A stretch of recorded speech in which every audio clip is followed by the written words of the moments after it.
على قدره يقول الكلام والصلاة والسلام على محمد الكلام وعلى آله وصحبه الكرام اللهم بارك طيب الهضام أما بعد فأعوذ بالله من الشيطان الرجيم الرحمن الرحيم الحمد لله الذي الأرض وجعل الظلمات والنور ثم الذين كفروا بربهم يعدلون صدق الله العظيم رب اشرح لي صدري ويسر لي أمري واحلل عقدة من لساني يفقهوا قولي اللهم أرنا الحق حقا وارزقنا اتباعه وأرنا الباطل باطلا وارزقنا اجتنابه آمین یا رب العالمین۔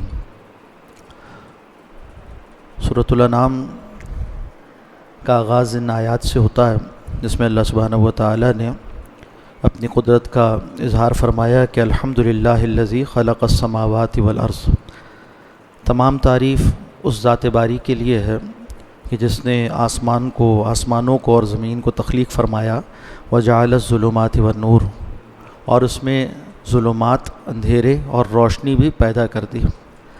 معلوم ہوا کہ ظلمات بھی اللہ کی تخلیق ہیں اور نور بھی اللہ کی تخلیق ہے، اللہ کی مخلوق ہے۔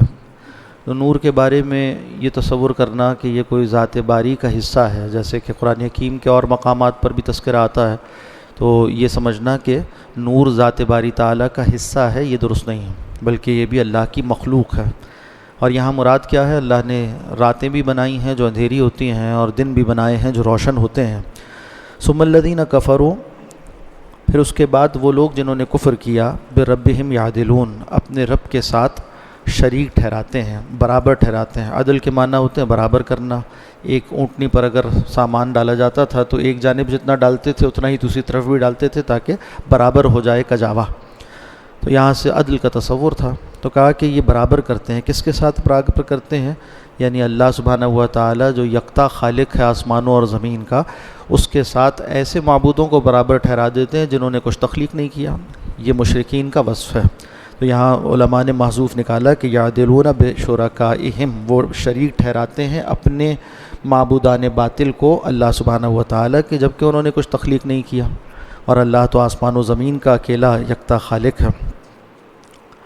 اس صورت میں توحید کا بیان بھی ہے، رسالت کا بیان بھی ہے، آخرت کا بیان بھی ہے، اور ساتھ ساتھ یہ کہ عظیم الشان صورت ہے، ایک ساتھ نازل ہوئی۔ حدیث مبارکہ میں آتا ہے کہ نبی اکرم صلی اللہ علیہ وسلم پر جب یہ صورت نازل ہوئی، بڑے اہتمام کے ساتھ اور بڑے احتشام کے ساتھ فرشتوں کی ایک بڑی جماعت لے کر اس کو نازل ہوئی، اور آپ پر جب یہ یکبارگی، اتنی بڑی صورت جب یکبارگی نازل ہوئی ہے تو اس موقع پر آپ ایک اونٹنی پر سوار تھے، اور معلوم ایسا ہوتا تھا کہ وہ اونٹنی زور سے، وزن سے اور اس کیفیت سے اس کی ہڈیاں ٹوٹنے کو ہیں۔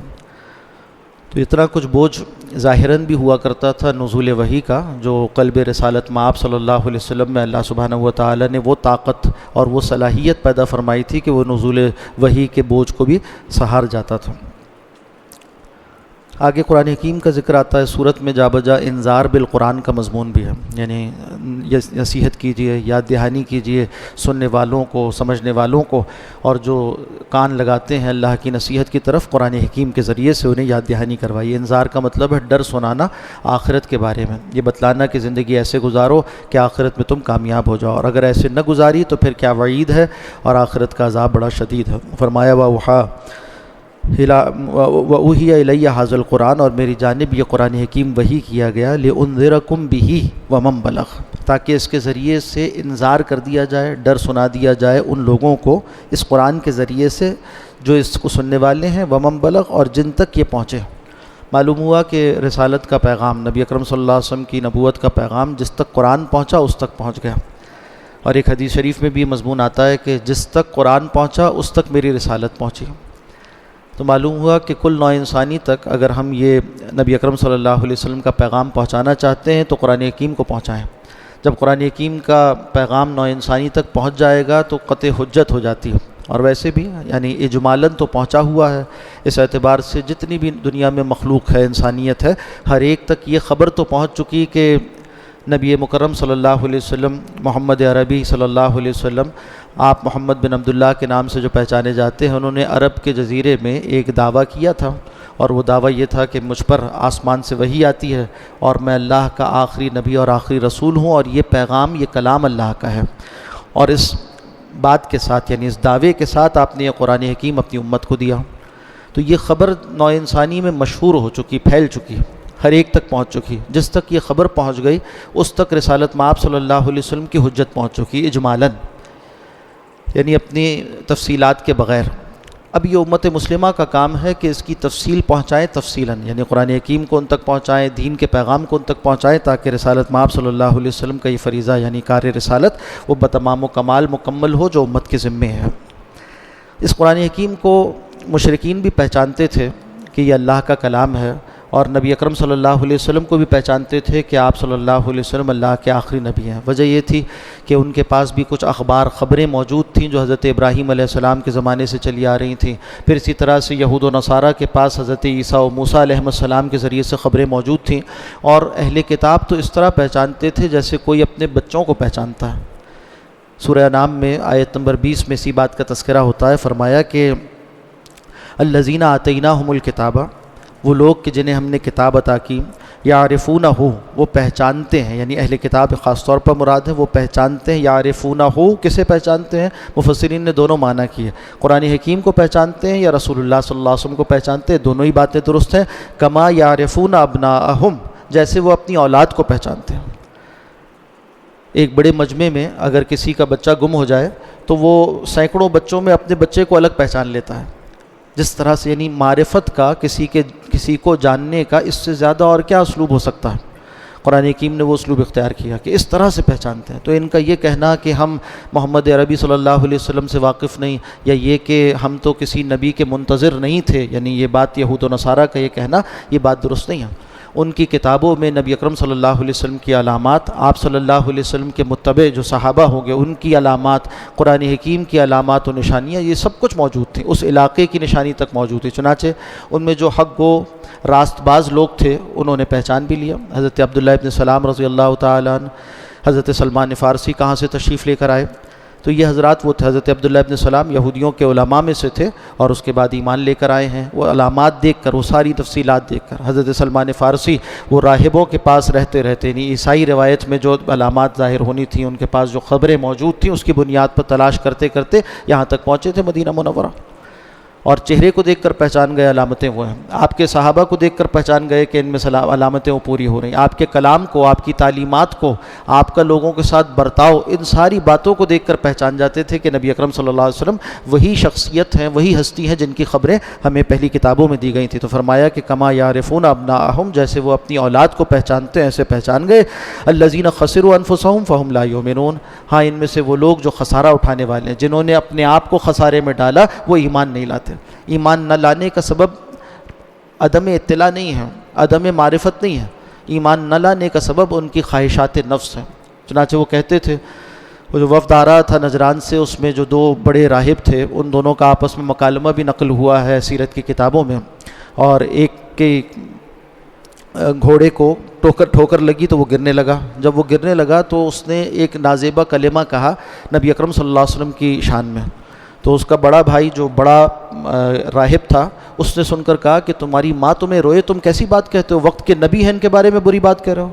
تو وہ چھوٹا بھائی وہ حیران ہو گیا، کہنے لگا کہ اگر وقت کے نبی ہیں تو ہم ان سے مکالمہ کرنے یا اسی طرح مباہلہ کرنے یا ان سے مناظرہ کرنے کیوں جا رہے ہیں؟ انہوں نے کہا کہ دیکھو، جو کچھ سہولتیں اور جو بڑی بڑی بادشاہتیں ہمیں سپورٹ کرتی ہیں، جس طرح بادشاہ نے ہمیں بڑا مقام دے رکھا ہے عیسائی دنیا میں، یہ سب کچھ ہم سے چلا جائے گا اگر ہم نے یہ مان لیا کہ یہ اللہ کے نبی اور رسول ہیں. اس وجہ سے ہم ان کی مخالفت کرتے ہیں. تو یہ ان کا، اور پھر یہ سننے کے بعد وہ شخص دوسرا بھائی جو تھا اس کو توفیق ہدایت بھی ہوئی بعد میں. اسی طرح سے اور بھی یہ آپس میں بات کرتے تھے. تو کہتے تھے تو ہم جانتے ہیں کہ نبی برحق ہیں. چنانچہ اپنے خبث باطن کے اظہار کے لیے وہ ایسے طریقے اختیار کرتے تھے کہ نیمے برون نیمے درون، یعنی نہ کھل کے پورے سامنے آتے تھے، نہ پورے جو ہے مخالفت پر آتے تھے، نہ پورے حمایت پر آتے تھے. اور انہی کے اس رویے کے زیر اثر منافقین بھی پروان چڑھا کرتے تھے. تو قرآن حکیم بتاتا ہے کہ پہچانتے ہیں، ایسا نہیں ہے کہ یہ پہچانتے نہیں ہیں. اور اس کے علاوہ بھی کئی واقعات پیش آئے. آپ آگے جا کر سورہ کہف میں پڑھیں گے اور سورہ بنی اسرائیل میں پڑھیں گے کہ انہوں نے سوالات کیے تھے. یہود کے علماء نے سکھا کر دیا تھا مشرکین مکہ کو کہ یہ سوالات کرو محمد عربی صلی اللہ علیہ وسلم سے. اگر انہوں نے اس کے ایسے ایسے جوابات دیے تو اس کا مطلب یہ نبی برحق ہے. جس میں اصحاب کہف کا واقعہ تھا، روح کی حقیقت کا تذکرہ تھا، اسی طرح ذوالقرنین کا واقعہ تھا، اور وہ ساری باتیں جب صحیح بتلا دی گئی، اس کے باوجود وہ ایمان لانے والے نہ تھے۔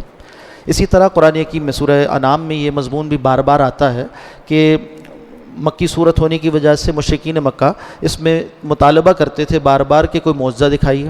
آپ ذکر کرتے ہیں اس بات کا کہ حضرت موسیٰ علیہ السلام کو فلاں معجزہ دیا گیا، ان کے پاس عصا تھا، حضرت عیسیٰ علیہ السلام مردوں کو پھونک سے زندہ کر دیا کرتے تھے، تو آپ بھی کوئی ایسا حسی معجزہ، ایسا عجیب و غریب سا واقعہ دکھائیے، ظاہر کیجئے، جسے دیکھ کر ہم ایمان لے آئیں۔ بعض معجزات دیے گئے، جیسے شق قمر کا واقعہ ہے، چاند کے 2 ٹکڑے ہو جانے کا واقعہ، اس کے علاوہ دیگر بہت سے حسی معجزات نبی اکرم صلی اللہ علیہ وسلم کے ہیں، مگر اس طرح مطالبہ کرنا ان کا اور اس پر کوئی بڑا معجزہ ظاہر کر دینا، یہ نہیں کیا جا رہا تھا۔ تو ایک طرف کیفیت یہ تھی کہ قوم کا مطالبہ ہے، دوسری طرف نبی اکرم صلی اللہ علیہ وسلم پر جو اب تک قرآن نازل ہوا وہ آپ سنا رہے ہیں، اس میں سابقہ انبیاء اکرام علیہ السلام کے معجزوں کا تذکرہ بکثرت موجود ہے، اور اللہ کی طرف سے فیصلہ یہ ہے کہ اگر کسی کو ایمان لانا ہے تو اس قرآن حکیم کو سنے اور اس پر ایمان لے کر آئے تو اس کا ایمان معتبر ہے۔ ابھی فی الوقت ایسا حسی معجزہ بڑا ظاہر نہیں کیا جائے گا۔ اور یہاں تک بات آئی کہ اے محمد صلی اللہ علیہ وسلم، آپ صلی اللہ علیہ وسلم چونکہ پریشان بھی ہوتے تھے طبعی طور پر اس بات سے کہ قوم مطالبہ کر رہی ہے، تو فرمایا اگر آپ چاہتے ہیں نبی صلی اللہ علیہ وسلم تو آسمان پر کوئی سیڑھی لگائیے اور معجزہ لے آئیے، زمین میں کوئی سرنگ کھودیے اور معجزہ لے آئیے، اور اس سے یہ لوگ ایمان لے آئیں آپ کے معجزہ لانے سے۔ یعنی اللہ کی طرف سے فیصلہ یہ تھا کہ اس قرآن حکیم پر غور کریں۔ اس لیے حکمت کیا ہے کہ نبی اکرم صلی اللہ علیہ وسلم کی رسالت و نبوت ایسی نہیں تھی کہ آپ کے بعد کوئی نبی آتا، تو معجزہ بھی ایسا درکار تھا جو تمام آنے والے زمانوں کے لیے چلتا۔ حضرت موسیٰ علیہ السلام کا معجزہ وہ عصائے موسیٰ آپ کے ہاتھ میں، حضرت موسیٰ کے ہاتھ میں معجزہ تھا۔ حضرت عیسیٰ علیہ السلام کا دم عیسیٰ وہ حضرت عیسیٰ علیہ السلام کے ساتھ تھا، مگر رسول اللہ صلی اللہ علیہ وسلم کی چونکہ نبوت اور رسالت تا قیام قیامت تھی، تو آپ کا معجزہ یعنی قرآن حکیم اس کو بھی ایسا بنایا گیا کہ وہ تا قیام قیامت اسی طرح سے اپنی معجزانہ شان کے ساتھ باقی رہے۔ تو جیسے آپ کے مخاطبین اولین کے لیے یہ معنوی معجزہ قرآن حکیم سب سے بڑا معجزہ تھا، ایسے ہی آپ کے مخاطب بعد والے یعنی آپ کے دنیا سے پردہ فرمانے کے بعد بھی جو افراد نوع انسانی ہو، اس کے لیے معجزہ اسی طرح کا معنوی ہو۔ آگے چل کر آیت نمبر 32 میں 32 میں ارشاد ہوتا ہے، فرمایا دنیا کی حقیقت کو، وَمَا الْحَيَاةُ الدُّنْيَا إِلَّا لَعِبٌ وَلَهْوٌ، کیا ہے دنیا سوائے کھیل اور تماشے کے، وَلَلدَّارُ الْآخِرَةُ خَيْرٌ لِلَّذِينَ يَتَّقُونَ، اور آخرت کا گھر وہ زیادہ بہتر ہے ان لوگوں کے لیے جو تقوی والے ہیں۔ دار آخرت یہ ہے اصل میں قرآن حکیم کے سارے پیغام کا خلاصہ۔ قرآن حکیم کا پیغام سمجھ میں نہیں آ سکتا کسی کو جب تک اس کی نگاہ ہمیں دنیا کی بے وقتی اور آخرت کا اصل ہونا یہ جم نہ جائے۔ سارے احکامات اسی کے گرد گھوم رہے ہیں، اور یہ وہ سبق ہے جو قرآن حکیم کے ہر صفحے پر موجود ہے کسی نہ کسی طریقے سے۔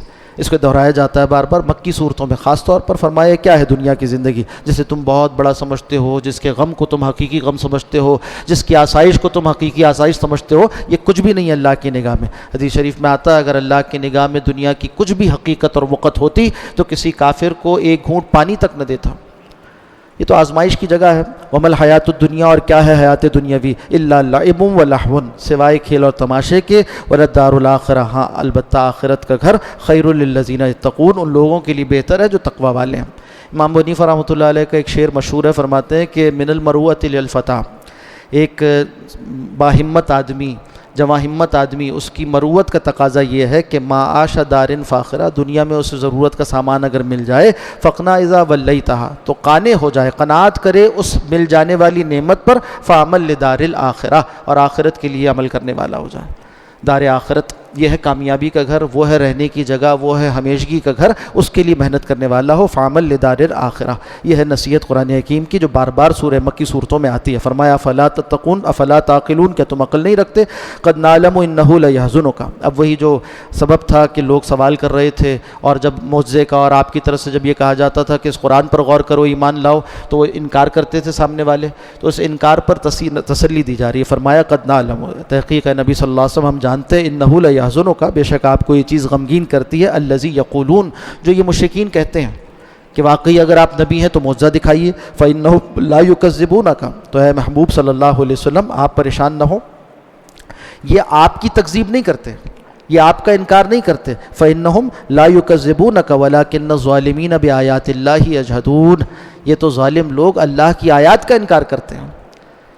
آپ کیوں پریشان ہوتے ہیں؟ آپ کی سیرت، آپ کا کردار تو بے داغ ہے، اور 40 سال کی زندگی آپ کی ان کے سامنے ہے، اور یہ الصادق اور الامین کا خطاب آپ کو دے چکے ہیں، تو اب یہ کس چیز کا انکار کرتے ہیں؟ یہ اصل میں آپ کے اوپر نازل ہونے والے کلام کا انکار کرنا چاہتے ہیں، اس لیے کہ وہ ان کی خواہشات نفس سے ٹکراتا ہے، ان کی چودراہٹوں کے راستے میں رکاوٹ بنتا ہے۔ تو آپ پریشان نہ ہوں، یہ ہرگز آپ کا انکار نہیں۔ ایک شریف النفس آدمی کے لیے بڑی پریشان کن بات ہوتی ہے کہ کوئی اس پر تہمت لگائے، کوئی انگلی اٹھائے، کوئی اس کے اوپر جو ہے وہ الزام تراشی کرے، اور جب وہ یہ کہیں کہ محمد صلی اللہ علیہ وسلم نعوذ باللہ آپ غلط بات کہتے ہیں، آپ جھوٹے ہیں، کذاب کہیں، ساحر کہیں، مجنون کہیں، تو طبعی طور پر ایک پریشانی تو ہوتی تھی، اس پر تسلی دی جا رہی۔ فرمایا کہ نہیں، آپ کا انکار نہیں کرتے، یہ تو اللہ کی آیات کا انکار کرتے ہیں۔ وَلَقَدْ كُذِّبَتْ رُسُلٌ مِّن قَبْلِكَ، اور اے محبوب صلی اللہ علیہ وسلم آپ سے پہلے بھی بہت سے رسولوں کا انکار کیا گیا۔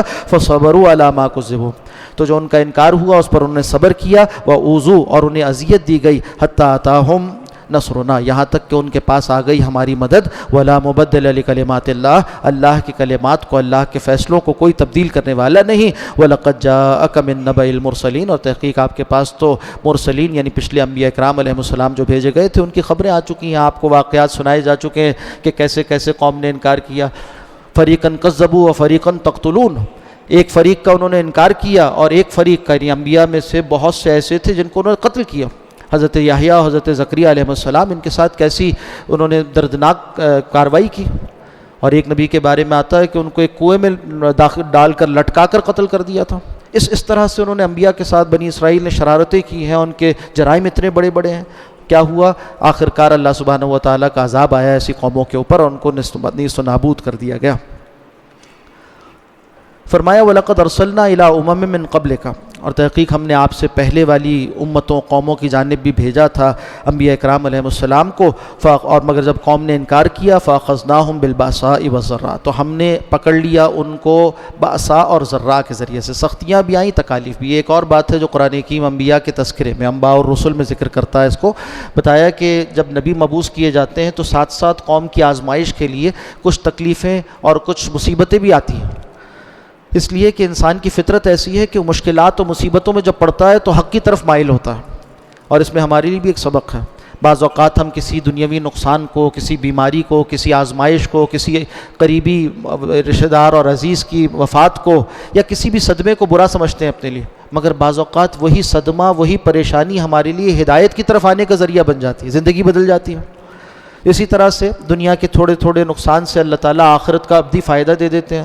فرمایا کہ جب انبیاء کو بھیجا ہم نے قوموں کی جانب، تو ساتھ ساتھ قوم والوں کو کچھ سختی، باسا اور ذرہ تکالیف کے ساتھ پکڑا، لعلہم یتضرعون، تاکہ وہ گڑ گڑائیں، تاکہ وہ عاجزی کریں، ان کے اندر کچھ جاگ جانے کی کیفیت پیدا ہو جائے۔ فلولا اذ جاءہم باسنا تضرعوا، تو کیوں ایسا نہ ہوا کہ جب آئی ان کے پاس ہماری طرف سے عذاب کی کیفیت تو وہ عاجزی کرتے۔ ولکن قست قلوبہم، مگر نہیں، ان کے دل تو سخت ہو گئے۔ وزین لہم الشیطان ما کانوا یعملون، اور شیطان نے ان کے اعمال کو ان کے لیے مزین کر کر دکھا دیا، ان کی بد اعمالیوں کو خوشنما بنا کر دکھایا۔ فیشن کے نام پر اور ترقی کے نام پر بیہودگی اور عیاشی اور فحاشی اور عریانی اس کو عام کر دیا۔ وہ کہنے لگے یہ تو ہم ماڈرن ہو رہے ہیں، تو ہم ترقی یافتہ ہوتے چلے جا رہے ہیں۔ نہیں، یہ تمہارے اندر بے غیرتی، بے حمیتی، تمہارے اندر فحاشی اور عریانی عام ہو رہی ہے، مگر کیا ہے؟ شیطان دکھاتا ہے ترقی ہو رہی ہے۔ جناب، ترقی یافتہ قوموں کے ساتھ آپ بھی آگے سے آگے بڑھتے چلے جا رہے ہیں۔ مال آنا ترقی نہیں ہے، اور چند الفاظ دیگر زبانوں کے بول لینا کوئی ترقی نہیں ہے، اور اسی طرح سے گاڑیوں کے نئے ماڈل، اور اسی طرح سے بنگلوں کے گز بڑھ جائیں اور تنخواہوں میں صفر بڑھ جائیں، یہ کوئی ترقی نہیں ہے۔ ترقی تو اصل میں یہ ہے کہ آخرت کی کامیابی ہو، آخرت کے لیے انسان اپنے آپ کو تیار کرے۔ آج اگر آنکھ بند ہو گئی تو کیا قبر کے معاملات اور میرے حشر کے معاملات درست ہیں؟ یہ ہے جس کے لیے انبیاء اکرام علیہ السلام آیا کرتے تھے۔ یہ دنیا کی چند روزہ ترقی اور یہ جو کچھ یہاں پر کہیے کہ مٹی کے گروندے بنائے جاتے ہیں، ان کو آباد کرنے کے لیے نہیں آتے تھے۔ فرمایا ولیکن قست قلوبہم، مگر ان کے دل سخت ہو گئے۔ وزین لہم الشیطان ما کانوا یعملون فلما نسوا ما ذکروا بہ، جب قوم نے انکار کر دیا، بھلا دیا اس کو جس کی انہیں نصیحت کی گئی تھی، فتحنا علیہم ابواب کل شیء۔ پھر یہ بھی ایک اللہ کی سنت ہے، اللہ فرماتے پھر ہم نے ان کے اوپر دنیا دراز کر دی، ہر شے کے دروازے کھول دیے۔ مال بھی آ رہا ہے، بہت بظاہر ترقی ہو رہی ہے، مگر یہ کیا ہے؟ یہ اصل میں ترقی معکوس ہے، یہ اصل میں عذاب کی طرف پیش قدمی ہو رہی ہے، یہ اصل میں ان کے امحال و تمہیل جسے قرآن کہتا ہے، رسی دراز کی جا رہی ہے، ان کو اور زیادہ موقع دیا جا رہا ہے تاکہ وہ اپنے حق میں عذاب کا اور حصہ بڑھا لیں. تو کہا ہم نے ہر شے کے دروازے ان پر کھول دیے حتی اذا فرحوا، یہاں تک کہ وہ اترانے لگے، بڑے اکڑنے لگے، خوش ہو گئے کہ بہت کچھ ہمیں مل گیا. حتی اذا فرحوا، یہاں تک کہ وہ اترا گئے بما اوتوا، اس پر ان چیزوں پر جو انہیں دیا گیا تھا، یعنی دنیا کا مال و اسباب، جیسے کہ نمرود کو ملا تھا، جیسے کہ فرعون کو ملا تھا. فرعون کو کوئی بیماری نہیں ہوئی اور بڑی زندگی ملی اور بڑا تنومند تھا، مگر کیا ہوا؟ آخرکار غرق ہوا. اور وہ شداد کی بنائی ہوئی جنت وہ کیا کام آئی اس کے؟ اور اسی طرح سے وہ سب کچھ جو قارون کا خزانہ تھا وہ زمین میں دھس گیا. تو یہ سب کچھ مل جانا کوئی ترقی کی علامت، کوئی کامیابی کی علامت تو نہیں ہے. آج بھی دنیا میں ایسی اقوام جن کو بہت کچھ مل گیا ہے، اس کو دیکھ کر مسلمان بعض اوقات احساس کمتری کا شکار ہو جاتے ہیں، مگر قرآن حکیم پڑھیں تو آنکھیں کھلتی ہیں کہ یہ کوئی ترقی کا معیار، یہ کوئی کامیابی کا معیار نہیں ہے. یہ سب کچھ تو اللہ نے اپنے بڑے سے بڑے باغیوں کو، مجرموں کو اور سرکشوں کو بھی دیا تھا. کیوں؟ تاکہ وہ اپنے عذاب کا حصہ بڑھا لیں. دنیا میں یہ عذاب ہے ان کی رسی دراز کر دینا. فرمایا کہ جب سب کچھ انہیں مل گیا اور وہ اس پر اکڑنے لگے، اخذناہم بغتۃ، تو ہم نے اچانک ان کو پکڑ لیا، اب ان کی رسی کھینچ لی گئی. فاذا ہم مبلسون، تو پھر وہ انتہائی نا امید ہو گئے. اب انہیں کوئی آثار کامیابی کے نظر نہیں آ رہے تھے، نا امید ہو گئے. فقطع دابر القوم الذین ظلموا، پھر جڑ کاٹ دی گئی اس قوم کی جنہوں نے ظلم کیا تھا. اس طرح سے انہیں نسیہ منسیہ کر دیا گیا، اس طرح ملیا میٹ کر دیا گیا. جیسے کالم تغنوا بالامس، کل جیسے یہاں وہ اگے ہی نہیں تھے، کبھی آباد ہی نہیں ہوئے تھے، ان کی آبادیاں ختم کر دیں، نیز تو نابود کر دی. کہیں آسمان سے پتھر برسا دیے، کہیں ان پر بارش برسا کر طوفان کے ذریعے غرق کر دیا، کہیں زمین پھٹ گئی اور پوری بستی اندر چلے گئی، دھس گئی. یہ سب کچھ ہوا ہے نو انسانی میں. تاریخ ہے نو انسانی کی. عقل مند وہ ہے جو اس سے سبق حاصل کرنے والا ہو.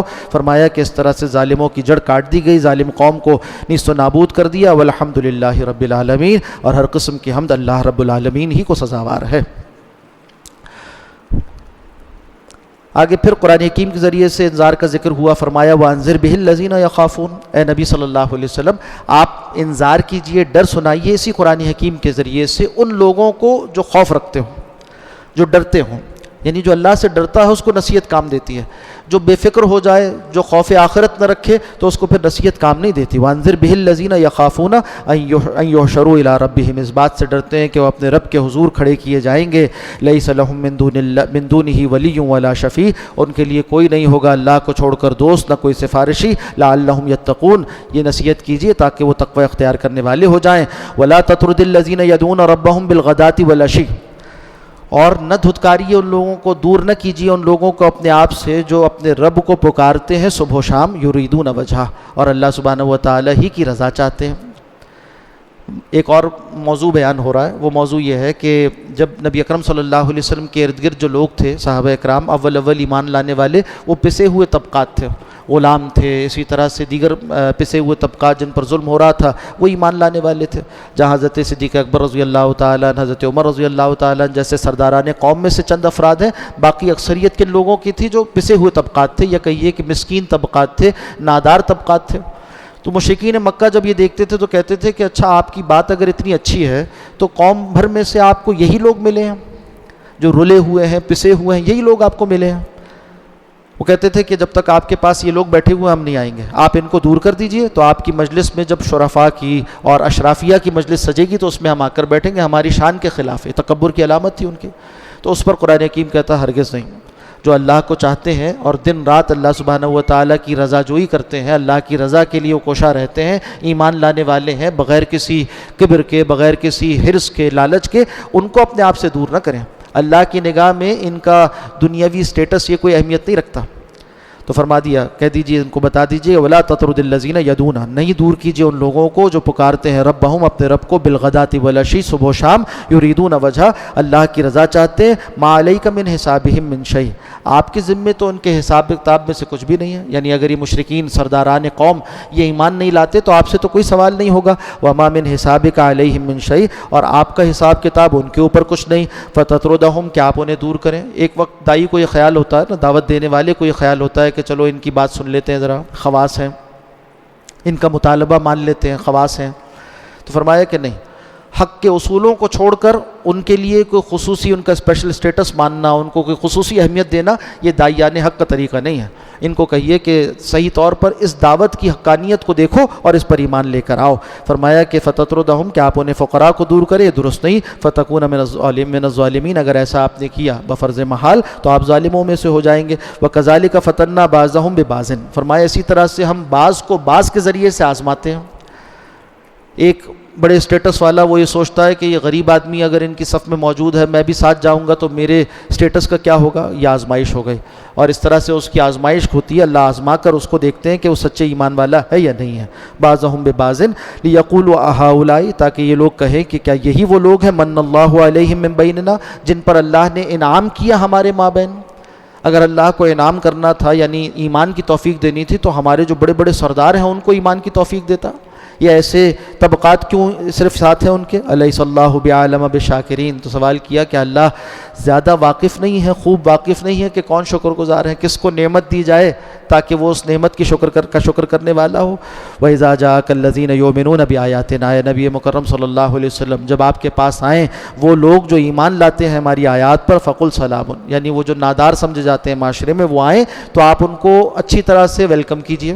فقل سلام، ان کو کہیے تم پر سلامتی ہو۔ سلام علیکم کتب ربکم علی نفسہ الرحمہ، تم پر سلامتی ہو، تمہارے رب نے اپنے اوپر رحمت کو واجب کر لیا۔ اللہ پر کوئی اور کچھ رحمت کوئی چیز واجب نہیں کر سکتا۔ ہاں اللہ اپنے اوپر ذمے کسی کو ٹھہرا لے، جیسے اللہ نے اپنے اوپر رحمت کرنے کو لازم ٹھہرا لیا۔ اللہ نے تم پر مہربانی کی، انہ من عمل منکم سوءا، اور قاعدہ تو یہ ہے کہ جو تم میں سے جو کوئی برائی کر بیٹھے بجہالت، ناواقفیت کی وجہ سے، جذبات میں آ کر، جب جذبات سے مغلوب ہو کر، ثم تاب من بعدہ، پھر اس کے بعد وہ توبہ کرے، وہ اصلحہ اور اعمال کی اصلاح کر لے، فَإِنَّهُ غَفُورٌ رَحِيمٌ، تو بے شک اللہ خوب بخشنے والے، رحم کرنے والے ہیں۔ یہ ایک اور مسئلہ ہے جس کی طرف اشارہ کیا گیا۔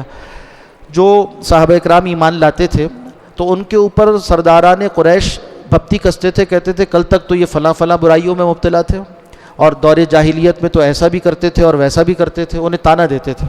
تو بتایا کہ نہیں، جو ایمان سے پہلے کے معاملات تھے، جب یہ ایمان لے آئے اخلاص کے ساتھ، تو اب اس پر تانا دینا جائز نہیں۔ اللہ بخشنے والا ہے، بخش دیا اللہ نے، تم کون ہوتے ہو کہنے والے کہ تم تو ایسے تھے اور ویسے تھے؟ نہیں۔ اور ویسے بھی ہر ایک کے لیے، یعنی وہ تو ہے نا جو پہلے ایمان والا نہیں تھا پھر ایمان لے آیا، تو ویسے ہی قاعدہ ہے کہ اسلام اپنے سے پہلے تمام گناہوں کو ڈھا دیتا ہے، ختم کر دیتا ہے۔ السرنہ اس کے نام اعمال کا آغاز ہوتا ہے۔ اس کے علاوہ بھی کوئی شخص مسلمان ہے، پہلے بھی مسلمان تھا، اب بھی مسلمان ہے، اس سے پچھلی زندگی میں اگر کوئی گناہ ہوا تو مسلمانوں کے لیے جائز نہیں کہ اس کو اس کے گناہ پر عار دلائیں، بلکہ ہو سکتا ہے وہ توبہ کر چکا ہو، اللہ نے اسے معاف کر دیا ہو، تو معاف کرنے کے بعد اس کو عار دلانا بڑا گناہ ہے۔ حدیث میں آتا ہے من ایر اخاہ بذنب، کسی نے اپنے بھائی کو ایسے گناہ پر عار دلائی جس سے وہ توبہ کر چکا تھا، تو وہ نہیں مرے گا جب تک کہ خود اس گناہ میں مبتلا نہ ہو جائے۔ اللہ ہم سب کی حفاظت فرمائے۔ اس لیے کسی اور کو عار دلانا کہ یہ تو پہلے ایسا تھا، یہ تو ایسے کیا کرتا تھا، اب بڑا نیک بنتا پھرتا ہے، اور جو ہے وہ 100 چوہے کھا کر بلی چلی حج کو، اور ایسی جو باتیں لوگ کر رہے ہوتے ہیں، یہ باتیں جائز نہیں ہیں۔ کسی کے گناہ پر اس کو تانا دینا، عار دینا، یہ جائز نہیں ہے۔ فرمایا اللہ تو بہت بخشنے والے ہیں، ہاں شرط یہ ہے کہ انہ من، اللہ نے اپنے اوپر رحمت کو واجب کر لیا، انہ من عمل منکم سوءا، جس میں تم میں سے جو کوئی برائی کر بیٹھے بجہالت۔ مفتی شفیع صاحب رحمۃ اللہ نے لکھا کہ جہالت سے مراد صرف ناواقفیت نہیں ہے، بلکہ جذبات سے مغلوب ہو جائے۔ جانتا ہے ایک آدمی یہ گناہ ہے، مگر کبھی جذبات سے مغلوب ہو کر اس نے وہ گناہ کر لیا، تب بھی اللہ بخشنے والے ہیں۔ انسان صرف ناواقفیت میں گناہ نہیں کرتا، بلکہ واقفیت کے باوجود جذبات سے مغلوب ہو کر بھی گناہ کرتا ہے، اور دونوں طرح کے گناہ اللہ بخشتے ہیں۔ تو اللہ کی رحمت سے مایوس نہیں ہونا چاہیے، اور نہ کسی کو مایوس کرنا چاہیے۔ جو شخص جتنے بھی گناہوں میں ہے، اس کے باوجود ہو سکتا ہے کہ معالن انجام کار کے اعتبار سے نیک ہو جائے، اللہ اسے توفیق توبہ دے دیں، اور اس کا آخرت کا معاملہ ہم سے اچھا ہو۔ تو کبھی کسی کو حقیر نہ جانے، اور نہ کبھی کسی کو ہم عار دلائیں۔ فرمایا کہ وَكَذَلِكَ نفصل الآیات، اسی طرح ہم تفصیل کرتے ہیں آیات کی، وَلِتَسْتَبِينَ سَبِيلُ الْمُجْرِمِينَ، تاکہ واضح ہو جائے مجرموں کا راستہ۔ قرآن حکیم جو مجرم اقوام کے واقعات سناتا ہے، اس سے یہ عبرت لینا مقصود ہے کہ دیکھو وہ کیسے تھے، وہ کیا کیا کرتے تھے، مجرموں کا طریقہ کیا تھا، تاکہ تم اس سے بچ جاؤ، اپنے آپ کو اس سے بچانے والے ہو جاؤ۔ آگے چل کر مفاتیح الغیب کا تذکرہ آتا ہے، حدیث مبارکہ میں بھی اس کا تذکرہ ہے۔ حدیث میں آیا کہ 5 چیزیں ایسی ہیں جن کو مفاتیح الغیب کہتے ہیں، یعنی غیب کی کنجیاں، غیب کی چابیاں۔ وہ کیا ہیں؟ فرمایا کہ قیامت کا علم ہے کہ قیامت کب برپا ہوگی، اسی طرح بارش کا نزول کہ بارش خیر پر مبنی ہوگی یا زحمت پر مبنی ہوگی، رحم مادر میں پلنے والی جو جنین ہے، جو اولاد ہے، وہ کیسا ہوگا، وہ بچہ مرد لڑکا ہے یا لڑکی ہے، یا اسی طرح سے دوسری بات یہ کہ وہ نیک ہوگا یا بدبخت ہوگا، یا آئندہ کے معاملات پیش آنے والے واقعات کیا ہوں گے، اور اسی طرح موت کا وقت کہ کسی شخص کی موت کب اور کہاں واقع ہوگی۔ یہ 5 معاملات وہ ہیں، بخاری شریف کی حدیث میں آیا کہ اللہ نے اس کے علم کو اپنی ذات تک خاص کر رکھا ہے۔ یہاں پر بھی اس کا تذکرہ آتا ہے، فرمایا وَعِندَهُ مَفَاتِحُ الْغَيْبِ، اللہ ہی کے پاس ہے غیب کی کنجیاں، چابیاں، لَا يَعْلَمُهَا إِلَّا هُوَ، اس کے علاوہ کوئی نہیں جانتا، وَيَعْلَمُ مَا فِي الْبَرِّ وَالْبَحْرِ، اور اللہ کا علم تو ایسا ہے کہ وہ جانتا ہے جو کچھ خشکی اور تری میں ہے، وَمَا تَسْقُطُ مِن وَرَقَةٍ، اور کوئی پتا نہیں گرتا، إِلَّا يَعْلَمُهَا، مگر یہ کہ اللہ اسے جانتا ہے۔ یہودیوں کا عقیدہ یہ تھا کہ اللہ صرف کلیات کو جانتا ہے، بڑی بڑی باتوں کو جانتا ہے، باریک باتوں کو نہیں جانتا۔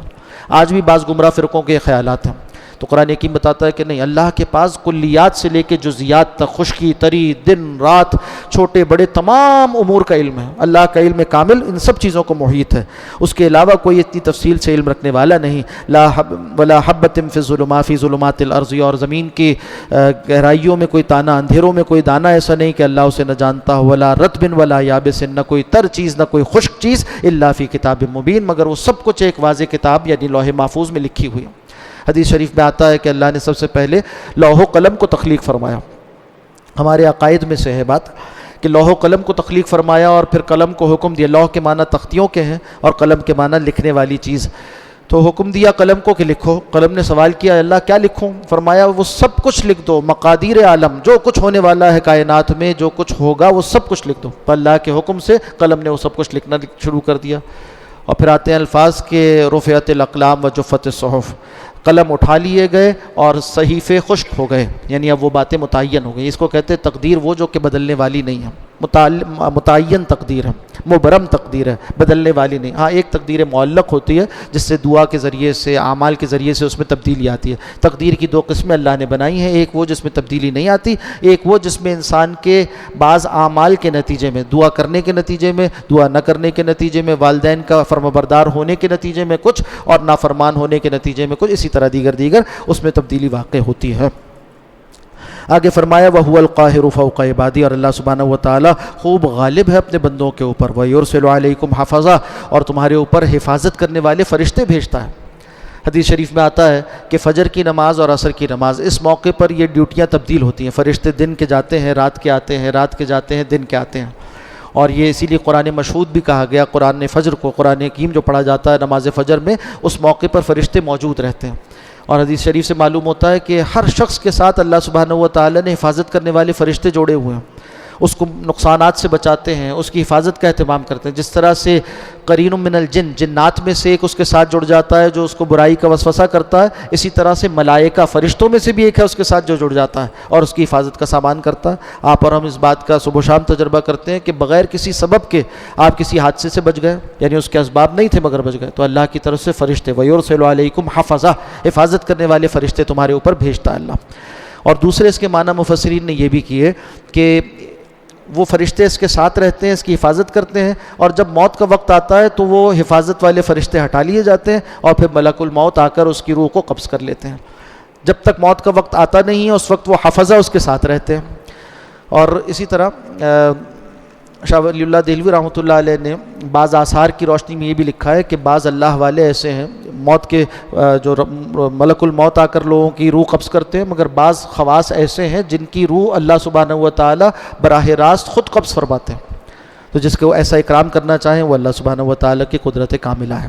آگے ذکر آتا ہے اس بات کا، فرمایا کہ قُلْ مَن يُنَجِّيكُم مِّن ظُلُمَاتِ الْبَرِّ وَالْبَحْرِ، بتاؤ تو کون تمہیں نجات دیتا ہے خشکی اور تری کے اندھیروں سے، تدعونہ تضرعا وخفیہ، کہ تم پکارتے ہو اسے گڑگڑاتے ہوئے بھی آواز کے ساتھ، اور خفیہ یعنی بغیر آواز کے بھی، خفیتاً چپ کے بھی پکارتے ہو۔ یہ ایک اور تھیم بیان ہو رہی ہے، اور یہ ان کے تجربات میں سے قرآن حکیم کا یہ خاصہ ہے کہ انسان کے دل کے اندر سے بھی جو احساسات و جذبات ہیں ان سب کو کھنگال کر اس کو ایمان کی طرف لے کر آتا ہے۔ ایمان کے لیے جس طرح کی اپیل ہو سکتی ہے وہ اس کتاب میں موجود ہے، نفسیاتی بھی ہے، اور اس میں ترغیب یعنی ڈر سنانا بھی ہے، ترغیب شوق دلانا بھی ہے، جنت کی ترغیب بھی ہے، جہنم کی ترغیب بھی ہے، ہر طرح کا سامان، نفسیاتی بھی اور جسمانی بھی اور روحانی بھی اور عقلی بھی، ہر طرح کی ترغیب کا سامان ہے۔ چنانچہ یہاں پر ان کا ایک تجربہ جو اہل عرب سب سفر پر جایا کرتے تھے اور جب وہ دیکھتے وہ سمندر سے گزرتے تھے تو وہاں ان کو یہ نظر آتا تھا کہ بعض اوقات ان کے تجربے میں بات ہوتی تھی، بعض اوقات کشتی گر گئی سمندر میں کسی بھنور میں، اور اس موقع پر جو مشرکین ہوتے تھے، جو شرک کرتے تھے، بتوں کو ماننے والے تھے، اس موقع پر وہ اپنے کشتی والوں کو کہتے تھے، یہ روایت تھی ان کے یہاں، کشتی والوں کو کہتے تھے سب کو کہ دیکھو کسی اور کو اب نہ پکارو، صرف ایک خدا کو پکارو، ایک خدا کو جو اصل خدا ہے۔ اب یہ تاجر لوگ تھے، قریش مکہ کے رہنے والے، یہ تجارت پر تجارتی قافلے جب لے کر جاتے تھے سمندری سفر بھی ہوتے تھے، اور اس طرح کے واقعات ان کے ساتھ ہو چکے تھے، اور یہ دیکھ کر کھٹکا تھا ان کو کہ دیکھو جب مشکل میں ہم آتے ہیں تو ایک خدا کو پکارتے ہیں۔ تو قرآن حکیم نے بتایا کہ دیکھو جس ایک خدا کو تم اس مشکل گھڑی میں پکارتے ہو نا، وہی محمد کا رب ہے صلی اللہ علیہ وسلم۔ یہ ہے اصل بات، جو تمہارے دل کے اندر بھی حق کی معرفت موجود ہے، اور اسی حق والے خدا کی تعلیمات یہ قرآن حکیم کی صورت میں۔ تو فرمایا کہ تم پکارتے ہو، قل، ذرا سوال کیجئے ان سے، پوچھئے ان سے، ٹٹولیں یہ اپنے اندر، قل من ینجیکم، کون ہے جو تمہیں نجات دیتا ہے، من ظلمات البر والبحر، جب تم سمندر میں گم ہو جاتے ہو یا صحرا میں کھو جاتے ہو، اس موقع خشکی اور تری کی اندھیروں کی کیفیت میں، گم ہو جانے کی کیفیتوں میں کون تمہیں بچاتا ہے، تدعونہ، اسی ایک ذات کو تم پکارتے ہو، تضرعاً، عاجزی کرتے ہوئے، وخفیۃً، چپ کے۔ اچھا، یہ جو دو کیفیات ہیں اللہ کو پکارنے کی، حضرت تھانوی رحمۃ اللہ علیہ، حکیم الامت مولانا اشرف علی صاحب تھانوی رحمۃ اللہ علیہ نے مسائل سلوک میں اس آیت کے ذیل میں عجیب بات لکھی۔ جو تصوف سے متعلق نکات ہیں وہ بھی حضرت درج فرماتے ہیں نا ساتھ ساتھ اپنی تفسیر میں، تو وہ فرماتے ہیں کہ اس میں جمیع انواع ذکر کو اللہ نے ذکر فرما دیا اس آیت میں، تضرعاً و خفیۃً، ان دو الفاظ میں جمیع انواع، یعنی تمام ذکر کی قسموں کو ذکر کر دیا۔ وہ کیسے؟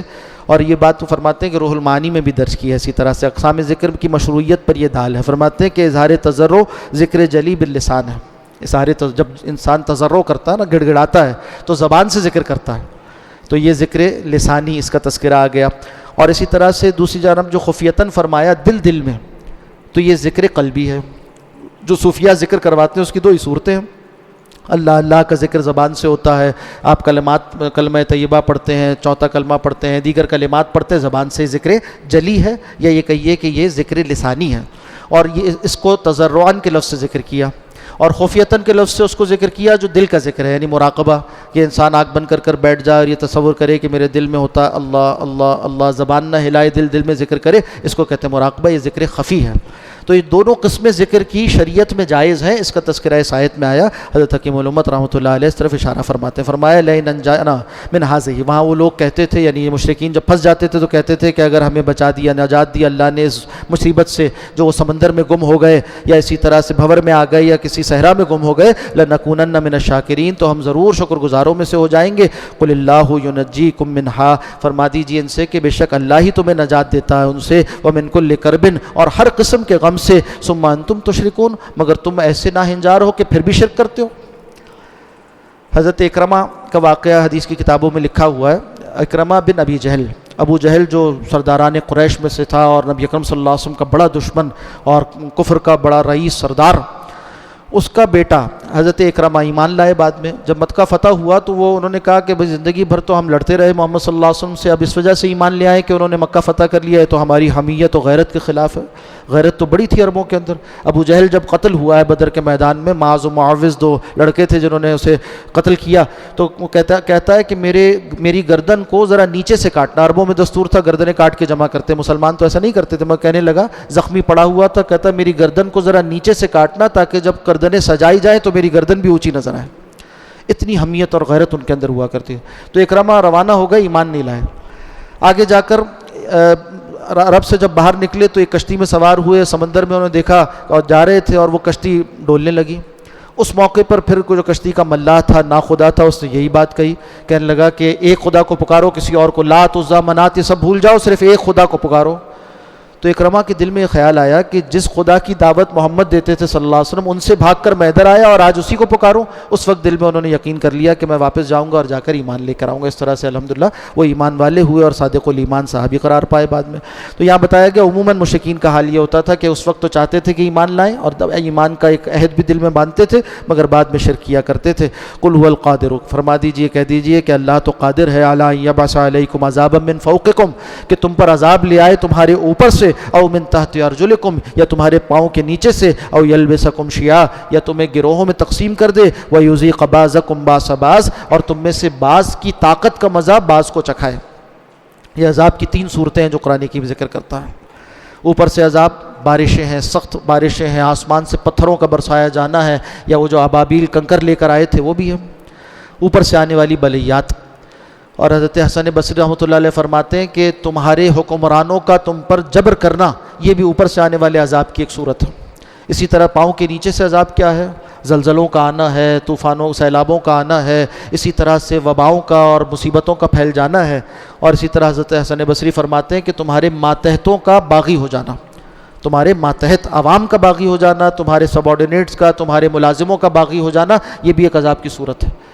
اور تیسری صورت کیا ہوئی کہ انسانوں کو تقسیم کر دیا جائے گروہی، لسانی، فرقہ وارانہ تقسیمات میں، اور اس کے بعد ایک گروہ، ایک زبان بولنے والے، ایک علاقے کے رہنے والے، ایک قوم قبیلے کے لوگ دوسروں کو ماریں اور دوسرے ان کو ماریں۔ یہ تینوں صورتیں آج آپ نوع انسانی میں دیکھ سکتے ہیں، تاریخ میں بھی دیکھ سکتے ہیں، اور آج اپنی آنکھوں سے بھی دیکھ سکتے ہیں۔ سب اللہ کے عذاب کی صورتیں ہیں۔ جب اللہ ناراض ہوتا ہے تو ان میں سے کوئی بھی صورت مسلط فرما دیتا ہے۔ حدیث شریف میں آتا ہے کہ سارے جو ہوائیں ہیں، یہ جو بادل ہیں، اور یہ جو پہاڑ ہیں، اور یہ جو زمین ہے، یہ سب اللہ کے لشکر ہیں۔ اللہ جب چاہتے ہیں کسی ظالم قوم پر عذاب دینے کے لیے اپنے کسی لشکر کو اس کے اوپر چھوڑ دیتے ہیں۔ اللہ ہم سب کی حفاظت فرمائے۔ حدیث شریف میں دعا سکھائی گئی کہ اللہ ہم موت فجاعہ یعنی ناگہانی موت سے پناہ مانگتے ہیں، اور آج کثرت سے آپ دیکھ سکتے ہیں کہ ناگہانی موت عام ہو چکی ہے، وباؤں اور بلاؤں کے ذریعے سے۔ قرب قیامت کی علامات میں سے بھی ہے، کثرت سے واقع ہو رہا ہے۔ اللہ ہم سب کی حفاظت فرمائے، ایمان والی موت عطا فرمائے، شہادت والی موت عطا فرمائے، سعادت والی زندگی، شہادت والی موت اللہ سے مانگنی چاہیے۔ فرمایا کہ انظر کیف نصرف الآیات، دیکھو ذرا ہم کس طرح سے پھیر پھیر کر آیات بیان کرتے۔ تصریف آیات یعنی قرآن حکیم میں تمہاری نصیحت کا طرح طرح سے انداز اختیار کیا گیا۔ وہ فرمایا نصرف الآیات لعلہم یفقہون، تاکہ وہ سمجھ پیدا کریں، غور و فکر سے کام لینے والے ہوں۔ وَإِذَا رَأَيْتَ الَّذِينَ يَخُوضُونَ فِي آيَاتِنَا، ایک اور بات آگے چل کر فرمائی گئی، یہ بھی اس پر انشاءاللہ اکتفا کریں گے آج کی گفتگو کا۔ تو فرمایا کہ دیکھو بعض مجلسیں ایسی ہوتی ہیں جس میں اللہ اور اس کے رسول کے بارے میں، دین کے بارے میں استہزاء، مذاق اڑانے کی روش اختیار کی جاتی ہے، یا اسلام کے خلاف باتیں ہو رہی ہوتی ہیں، تو ایسی مجلس میں بیٹھنا جائز نہیں۔ یہ ایک اہم بات ہے، آج کثرت سے پیش آ رہی ہے، اس کو یاد رکھنا چاہیے۔ اور یہ مجلسیں دونوں طرح کی ہو سکتی ہیں، فزیکل مجلس بھی ہو سکتی ہے، ورچوئل بھی ہو سکتی ہے۔ آپ کسی آن لائن اسپیس پر بیٹھے ہوئے ہیں، آپ کسی جو ہے وہ آن لائن پروگرام میں شریک ہیں اور وہاں یہ سب کچھ ہو رہا ہے، یا وہ جو سیٹلائٹ کے ذریعے سے ٹرانسمیشن آتی ہے اس میں سب کچھ ہو رہا ہے، تو ٹی وی اسکرین پر دیکھ رہے ہیں یا اپنے موبائل پر دیکھ رہے ہیں، یا کہیں آپ شریک ہیں کسی مجلس میں بیٹھے ہیں، آپ کسی راؤنڈ ٹیبل پر بیٹھے ہیں، وہاں سب کچھ ہو رہا ہے کہیں پر بھی، تو ایسی مجلس میں صرف بیٹھنا بھی جائز نہیں، غور کرنے کی بات ہے۔ یا تو آپ وہاں طاقت رکھتے ہو اس بات کی کہ اس مجلس میں حق بات کہیں اور غلط کہنے والوں کا منہ بند کروا دیں، تب تو صحیح ہے، نہی عن المنکر۔ مگر اگر آپ کے پاس یہ طاقت اگر نہیں ہے تو وہاں سے اٹھ جانا واجب ہے۔ فقہاء نے اس سے ایک اصول نکالا، فرمایا لا یجوز الحضور، جائز نہیں ہے موجود رہنا، فی مجلس فیہ المحظور، عند مجلس فیہ المحظور، کسی ایسی مجلس میں جس میں کوئی محظور یعنی شریعت کے خلاف کام ہوتا ہو۔ اور اس میں سب سے بڑا خلاف کام کیا ہے کہ اللہ اور اس کے رسول کا اور دین کا اور دین کے تعلیمات کا اور دین کی تفصیلات میں سے کسی بھی شے کا مذاق اڑایا جائے۔ فرمایا وَإِذَا رَأَيْتَ الَّذِينَ يَخُوضُونَ فِي آيَاتِنَا، جب آپ دیکھیں ان لوگوں کو کہ یہ ہماری آیات میں خوض کرتے ہیں۔ خوض کا مطلب کیا ہے؟ بیجا بال کی کھال اتارنا، بحث مباحثہ کرنا، اور آج دین کے نام پہ سب کچھ ہو رہا ہے۔ ایسے لوگ مشہور ہیں سوشل میڈیا پر، ایسے لوگ مشہور ہیں عامت الناس میں، نوجوانوں میں، جو دین کے بارے میں بھپتی کستے ہیں۔ ان کا کل دین کا کام یہ ہے کہ لوگوں کی برائیاں کریں اور لوگوں کے بزرگوں کے خلاف تہمت ترازیاں کریں اور طرح طرح سے دشنام سے کام لیں، الزام سے کام لیں، سوائے اس کے اور کچھ بھی نہیں۔ کوئی علم نہیں سکھایا جا رہا، کوئی اصلاح نہیں ہو رہی، کوئی اللہ رسول کی بات نہیں سکھائی جا رہی، بس نفرتیں پھیلانا اور جو ہے لوگوں کو برانگیختہ کرنا اور کسی کے خلاف ابھارنا اور لوگوں کے اعتقادات کا مذاق اڑانا، یہی ان کا وتیرہ ہے۔ اور لوگ سمجھتے ہیں کہ تو بہت اچھا کام ہو رہا ہے، جبکہ قرآن بتا رہا ہے کہ جو خوض ہے نا، خوض فی الدین، یہ جائز نہیں ہے، اور اس موقع پر جہاں یہ ہو رہا ہو وہاں بیٹھنا بھی جائز نہیں۔ اچھا، مغرب نے کیا سکھایا ہے؟ مغربی تعلیم کے نتیجے میں آج ہمارا وہ نوجوان جو اسکول، کالج، یونیورسٹی سے پڑھ کر تیار ہوتا ہے، اس کا پورا براٹ اپ اس ماحول میں ہوا ہے، وہ یہ سمجھتا ہے کہ بھئی دیکھو ہر چیز سننی چاہیے، یہ کیا بات ہے کہ یہ اس کو نہ سنو اور اس کو نہ پڑھو اور اس کی بات نہ سنو؟ یہ تو کوئی صحیح بات نہیں. ہر ایک کو سننا چاہیے، پھر ہم فیصلہ کریں گے کہ کیا صحیح ہے اور کیا غلط ہے. اور کسی کو اتنا ججمنٹل ہونے کی ضرورت نہیں، اتنا ہمارے اوپر مسلط ہونے کی ضرورت نہیں کہ یہ غلط ہے اور یہ صحیح ہے. ہم خود طے کر لیں گے. اس کو کہتے ہیں روشن خیالی. یہ روشن خیالی نہیں ہے، بربادی ہے. جب قرآن حکیم اللہ کا کلام وہ یہ بتا رہا ہے کہ ہر انسان میں، ہر بندے میں یہ صلاحیت نہیں ہوتی. سر یہ بات کہ کیا صحیح ہے کیا غلط ہے، اس کے عقلی طور پہ بھی ہم دیکھیں نا، اس کے تعین کے لیے معیار چاہیے. معیار تب ہوگا جب آپ کے پاس علم ہوگا، اور جب قرآن و حدیث کا علم نہیں تو کیا خاک طے کریں گے کیا صحیح ہے اور کیا غلط ہے؟ لازماً غلط چیز کو صحیح سمجھ بیٹھیں گے اور اپنا نقصان کر لیں گے. تو جب تک ایسا علم نہ ہو اس وقت تک ایسی چیزوں سے ایکسپوز ہونا اور وہاں بیٹھ کر غور و فکر اور کہنا کہ بھئی ہم تو غور و فکر کر رہے ہیں، ہم تو مطالعہ کر رہے ہیں، تو اسٹڈی سرکل ہے اور فلاں ہے فلاں ہے، یہ سب نقصان کے عنوانات ہیں جو مغرب نے خوشنما کر دکھا دی. فرمایا جائز نہیں کہ وہاں جہاں خوض ہوتا ہو، مشغول ہوتے ہوں، بیجا مشغول ہوتے ہوں. بیٹھے ہوئے لوگ ایک آیت پڑھی، ایک کہتا ہے کہ میں اس آیت سے یہ سمجھاؤں، دوسرا کہتا ہے میں یہ سمجھاؤں، تیسرا کہتا ہے میں یہ سمجھاؤں. بھئی تم ہو کون اور تمہاری سمجھ کیا ہے کہ قرآن حکیم میں رائے زنی کر رہے ہو؟ کس نے اجازت دی تمہیں اس بات کی کہ یہ کام کرو؟ رسول اللہ صلی اللہ علیہ وسلم تو فرما رہے ہیں کہ جس نے قرآن حکیم میں اپنی رائے سے کچھ کہا، اگر صحیح کہا تب بھی غلط کیا. من قال فی القرآن برائے ان اصاب فقد اخطا. اس لیے کہ جائز نہیں تھا اس کے لیے، اس کو اس بات کا حق حاصل نہیں تھا کہ قرآن حکیم پر رائے زنی کرتا. یہ اللہ کا کلام ہے. رسول اللہ صلی اللہ علیہ وسلم کی طرف کوئی شے منسوب کر، کوئی بات منسوب کرو اور وہ جھوٹ ہو تو کیا فرمایا کہ اپنا ٹھکانہ جہنم میں بنا لو. فَلْيَتَبَوَّأْ مَقْعَدَهُ مِنَ النَّارِ. یہی وعید قرآن حکیم کے بارے میں کوئی شخص کہے کہ اللہ کی مراد یہ ہے. یہی کرتے ہیں نا لوگ بیٹھ کر، میں جہاں تک غور و فکر کر نتیجے پہنچاؤں قرآن حکیم یہ کہہ رہا ہے. بھئی تمہارا غور و فکر کیا ہے؟ رسول اللہ صلی اللہ علیہ وسلم تو فرما رہے ہیں کہ دیکھو یہ قرآن اللہ کا کلام اس لیے نازل ہوا کہ اس کو پڑھو، اس پر عمل کرو، اور جو تمہیں نہ سمجھ میں آئے فَرُدُّوهُ إِلَىٰ عَالِمِهِ، تو اس کے جاننے والے کی طرف اسے لوٹا دو. عالم سے پوچھیے، فَاسْأَلُوا أَهْلَ الذِّكْرِ إِن كُنتُمْ لَا تَعْلَمُونَ، پوچھ لو جاننے والوں سے اگر تم نہیں جانتے. مگر برخلاف اس کے آج روش جاری ہے. قرآن کہتا ہے وَإِذَا رَأَيْتَ الَّذِينَ يَخُوضُونَ فِي آيَاتِنَا، جب آپ دیکھیں ایسے لوگوں کو جو ہماری آیات میں غور و خوض کرتے ہیں، بیجا مشغول ہوتے ہیں، فَأَعْرِضْ عَنْهُمْ، تو ان سے اعراض کیجیے، منہ پھیر لیجیے، دور ہو جائیے. حَتَّى يَخُوضُوا فِي حَدِيثٍ غَيْرِهِ، ہاں اس مجلس میں بیٹھنا ہے یہ تو اس وقت جائز ہے جب وہ دوسری بات کرنے لگے، موضوع بدل جائے، کوئی اور موضوع ہو اس پر بیٹھیں بات کریں. آپ جو ہے وہ سمندروں کے بارے میں بات کریں، آسمانوں کے بارے میں بات کریں، سائنسی تحقیقات کے بارے میں بات کریں، جو کرتے رہے کریں، رائے زنی کریں ہماری بلا سے. مگر دین کے بارے میں بات کی جائے گی تو ظاہر سی بات ہے کہ اس کے لیے کچھ احکامات ہیں. قرآن حکیم کہہ رہا ہے جائز نہیں.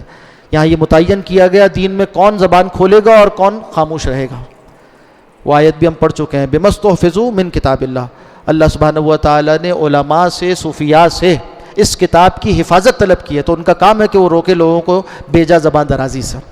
اور اگر یہ دین میں علم کی اسناد نہ ہوتی تو جو شخص جس کے منہ میں جو آتا بک بک کرتا رہتا. حضرت عبداللہ ابن مبارک فرماتے ہیں نا کہ لولا الاسناد فی الدین لقال من شاء ما شاء، جس کے منہ میں جو آتا اور جو ہوتا بول پڑتا. ان دونوں چیزوں سے روکا ہے. کون کہہ رہا ہے، کیا کہہ رہا ہے، اس کو دیکھنا ضروری ہے. فرمایا ان کے ساتھ نہ بیٹھیں یہاں تک کہ وہ دوسری بات نہ کرنے لگ جائیں. حتیٰ یخوضوا فی حدیث غیرہ وإما ینسینک الشیطان. اور اگر یہ ہدایت، یہ خاص پرٹیکولر ہدایت جو اس بارے میں دی جا رہی ہے، شیطان تمہیں بھلا دے. بعض اوقات مشغول ہو کر بحث مباحثے میں ماحول گرم ہو جاتا ہے نا، اس میں آپ اگر مشغول ہو گئے تو جیسے یاد آیا اٹھ جائے. وَإِمَّا يُنْسِيَنَّكَ الشَّيْطَانُ، اگر تمہیں شیطان بھلا دے یہ بات، فَلَا تَقْعُدْ بَعْدَ الذِّكْرَىٰ مَعَ الْقَوْمِ الظَّالِمِينَ، تو جیسے یاد آئے تو اس کے بعد ان کے ساتھ نہ بیٹھو. پوری نفسیات کی جو کیفیات ہوتی ہیں انسان کی، اس کے لیے ہدایت دے دی گئی. اگر مشغول ہو گئے بھولے سے، جیسے یاد آئے اسی وقت اٹھ جاؤ. دیکھنے لگے کسی ایسے پروگرام کو، ایسے کسی ویڈیو کو، اور اس میں دلچسپی تو ہے، ظاہر سی بات ہے کہ جو نئی چیزیں ہوتی ہیں اس میں لذت، کل جدید لذیذ، ہر نئی بات اس میں لذت ہے. جیسے نئے کھانے میں ایک لذت ہوتی ہے نا، ایسی ہی نئی باتیں. وہی دین کی پرانی باتیں کی جائیں جو ممبر و محراب سے ہو رہی ہیں تو لوگ کہتے ہیں یہ تو پرانی باتیں، دقیانوسی باتیں. ہاں دین کے نام پر نئے افسانے سنائے جائیں، نئی باتیں کی جائیں، ہر ایک کو چیلنج کیا جائے، یہ بھی غلط کہہ رہا ہے، وہ بھی غلط کہہ رہا ہے، اور میں ہوں صرف دنیا میں جو صحیح ایسی باتیں جو کرتا ہے اس کی طرف لوگ بہت لپکتے ہیں. اس لیے نئی بات ہے، لذیذ بات ہے. تو ایسا اگر ہو جائے بدقسمتی سے تو اسی موقع پر جیسے یاد آ جائے کہ دین کی یہ ہدایت ہے، وہیں پر اس سے منقطع ہو جائے. آدمی اپنے آپ کو الگ کر لے کہ شیطان کی طرف سے بھلا دیا گیا تھا، اب یاد آ گیا رحمان کی طرف سے، الحمدللہ میں اس مجلس سے اپنے آپ کو علیحدہ کرتا ہوں، میں اس بات کے سننے سے اپنے آپ کو علیحدہ کرتا ہوں، اس لیے کہ قرآن حکیم کی ہدایت ہے. ایک نہیں، 2 سے زیادہ مقامات قرآن حکیم کے یہ بات بتلاتے ہیں۔ اللہ سبحانہ و تعالی ہم سب کو عمل کی توفیق عطا فرمائے۔ اقول قولی ھذا واستغفر اللہ لی ولکم ولسائر المسلمین والمسلمات۔ الحمد للہ الذی ھدانا لھذا وما كنا لنہتدی لولا ان ھدانا اللہ ربنا لا تزغ قلوبنا بعد إذ هديتنا وهب لنا من لدنك رحمة إنك أنت الوهاب اللهم اقسم لنا من خشيتك ما تحول به بيننا وبين معصيتك ومن طاعتك ما تبلغنا به جنتك ومن اليقين ما تحول علينا مصائب الدنيا ومتعنا بأسمائنا وقواتنا ما أحييتنا اللهم لا تجعل الدنيا أكبر همنا ولا مبلغ علمنا ولا غاية رغبتنا اللهم لا تسلط علينا من لا يخافك ولا يرحمنا اللهم وفقنا اللهم وفقنا لما تحب وترضى من القول والفعل والنية اللهم إنا نجعلك في نحورهم ونعوذ بك من شرورهم اللهم إنا نجعلك في نحورهم ونعوذ بك من شرورهم فصلى الله على النبي الأمي وعلى آله وأصحابه أجمعين آمين يا رب العالمين۔